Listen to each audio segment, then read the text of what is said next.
today's video, I'll be speaking to those of you who might have had a recent diagnosis of prediabetes or type 2 diabetes, or perhaps you're feeling a bit helpless or overwhelmed by all the information out there. Maybe you're just looking for a clear summary, a highlight of what really matters, where to start and what to focus on next.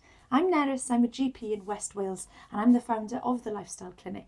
Over the years, I've worked with hundreds of people who are trying to get to grips with their blood glucose, diabetes and all the ups and downs that come with it. My aim is to give you some honest, straightforward guidance and hopefully help you feel a little more confident about the steps that you can take. Because I know how overwhelming it can feel when you're faced with a diagnosis like prediabetes or type 2 diabetes, or even if you're just worried that your blood sugar might be creeping up. There's so much information out there and it's hard to know what's actually going to make a difference. So what I've actually done is put together my Blood Sugar Mastery Guide. It's a short 12-page resource that brings together the most practical, real-world advice I've learned from years of working with people in my clinic. My goal is to cut through all the confusion and give you clear, honest guidance. Nothing sensational, nothing complicated, just what actually works.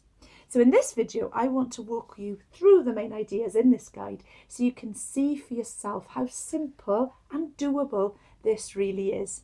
And of course, if you'd like your own copy to follow along or keep for later, you'll find a link just below this video. And it is, of course, completely free. So let's get started. First, I want to help you cut through all the confusion and show you what really matters when it comes to blood sugar. Whether you're dealing with prediabetes, type 2 diabetes, or you just want to look after your health for the future. Here's what I'll be covering. I'll explain the real root cause behind rising blood glucose and why so many people struggle even when they're trying their best. I'll share the 5 foods that most often catch people out, including some that might surprise you. And you learn how lowering your blood glucose can have a knock-on effect on other parts of your health. So like blood pressure, cholesterol, and even your energy and craving levels. I'll also talk about why it's so hard to stay on track, especially at the end of a busy day, and I'll offer some practical ways to make things easier. And most importantly, I'll walk you through 3 simple, proven steps you can start today to help manage your blood sugar more easily. So everything I'm sharing comes from real experience,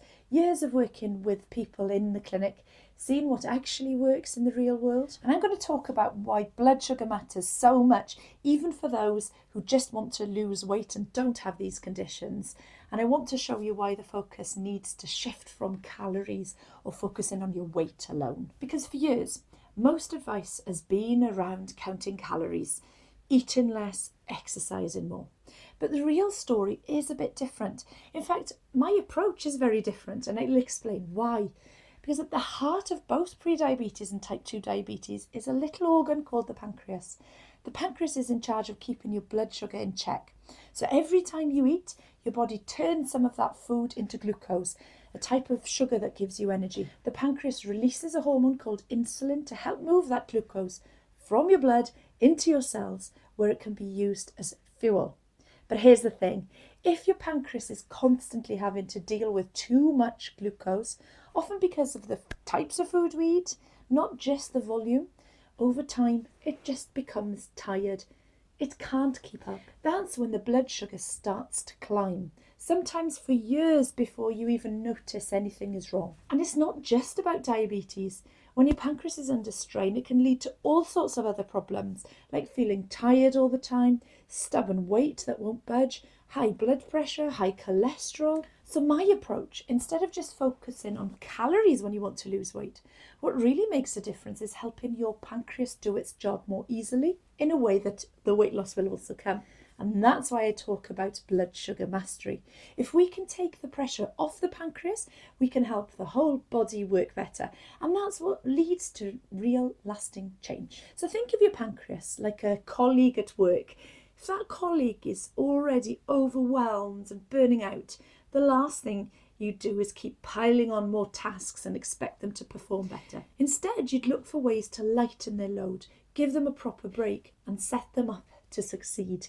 And it's the same with your pancreas. When it's constantly dealing with high blood sugar, often from the foods we eat every day, it becomes overworked and starts to struggle. And here's where a lot of the advice goes wrong. We're often told to just cut calories, but that doesn't always help your pancreas. In fact, sometimes when we cut calories, we end up eating more of the foods that actually spike blood sugar the most. Take pasta, for example. For years, it's been seen as a healthy option because it's low in fat and not particularly high in calories. But what most people don't realise is that pasta converts very quickly into glucose in the body. So even if you're eating less, your pancreas is still working flat out to manage those blood sugar spikes. So that's why I've created this guide, to help you zoom in on what really matters for your health. My work is all about showing people the simplest, quickest way to support their pancreas so it can do its job better. And when you focus on that, you process glucose better and you start to see real changes, often much faster than you'd expect. So let's get practical. I'm going to share the 3 steps that make the biggest difference and show you exactly how you can get started. So if the real issue is an overworked pancreas, what can we actually do to help? Over the years, and from working with hundreds of people in the clinic, I've found that there are 3 main things that really make a difference. Only 3 priorities that when you focus on them, they can really help your body start to recover and your blood glucose will start to decrease. And of course, these are the focus in the guide. So these aren't complicated and you don't need to turn your life upside down to get started. I cannot emphasize this enough actually. So many of us think we have to be perfect at all times, but the reality is far different from this. The key is to start small, consistent changes that actually fit into your real life. So let's go through each one of these in detail. The first priority is probably the most obvious, but it's also the most powerful. Cut out the sugar in food. Now I know you've heard this before. Everyone knows that cakes, biscuits, sweets, fizzy drinks aren't great for blood sugar. But what's important to realise is that when your pancreas is struggling, even small amounts of added sugar can make its job much harder. Because here's the thing, your body is designed to handle a little bit of sugar now and then. But the way most of us eat today, the pancreas is constantly under pressure. Even the foods that seem innocent, like breakfast cereals, yogurts, or so-called healthy snacks, are packed with hidden sugars. And it's not just about willpower. Our brains are actually hardwired to crave sugar, especially when we're tired or stressed. That's why so many people find themselves reaching for something sweet at the end of a long day. It is normal, and you're not alone if you struggle with cravings. So in this guide, I'll walk you through some practical ways to spot the hidden sugars and simple swaps that you can make. So for example, choosing plain yogurt and adding your own berries instead of those flavoured yogurts. Swapping out sugary breakfast cereals for eggs or porridge with nuts and seeds. It's not about never having anything sweet again. It's about making it easier for your pancreas to do its job by cutting back where you can and being aware of the little things that add up over time. The second priority is one that catches a lot of people out, which is controlling the carbohydrates in your diet. Now, this isn't about cutting them all out or following any sort of extreme diet. It's about understanding which foods have the biggest impact on your blood glucose and making smart swaps there. And this is where it gets really interesting. A lot of foods that we've been told is healthy when we were trying to cut calories are actually putting pressure on our pancreas. Foods like rice, pasta, bread, potatoes and breakfast cereals, they are actually chains of glucose. So when you eat them, your body breaks them down quickly into glucose, meaning that your pancreas then has to work to move this out of the blood. So for example, a typical serving of boiled rice can have the same effect on your blood glucose as eating 10 teaspoons of table sugar. And that's not to say you can never have rice again, but it's important to be aware of how much these foods can spike your blood glucose. In the guide, I talk about the big 5, the main carbohydrate foods that tend to cause the most trouble for people trying to manage their blood glucose. I also share some practical ideas for reducing portion sizes, swapping to lower carb alternatives, and of course making sure you're still enjoying your food. And this is where a lot of the traditional calorie counting advice falls short. You could be eating fewer calories overall, but if most of those calories are coming from foods that quickly turn into glucose, your pancreas is still under constant strain. What I've seen in clinic is that when people start to make even small changes, like cutting down on bread or having cauliflower rice instead of regular rice, just a couple of times a week, it actually leads to real improvements in their blood glucose and in energy and your weight. This is not about being perfect, it's about progress and making choices that support your body in the long term. Now, the third priority is keeping the weight off for good. And this is where the mental side of things come in. One thing I talk about a lot in clinic is willpower depletion. We all start the day with a certain amount of willpower, but as we make decisions what to eat, whether to exercise, how to handle stress, that willpower gets used up. By the end of the day, it's so much harder to resist temptations or make the right choice, especially when you're tired or you've had a stressful day. This is why so many people find themselves eating well all day, only to reach for the biscuits or the crisps in the evening. It's not actually a lack of discipline, it's just how our brains work. And the good news is there are ways to make things easier for yourself. For example, planning your meals in advance, especially your evening meal. It can remove the need to make decisions when your willpower is at its lowest. Setting up your kitchen so healthy choices are the easiest, or having a routine that you stick to can make a huge difference.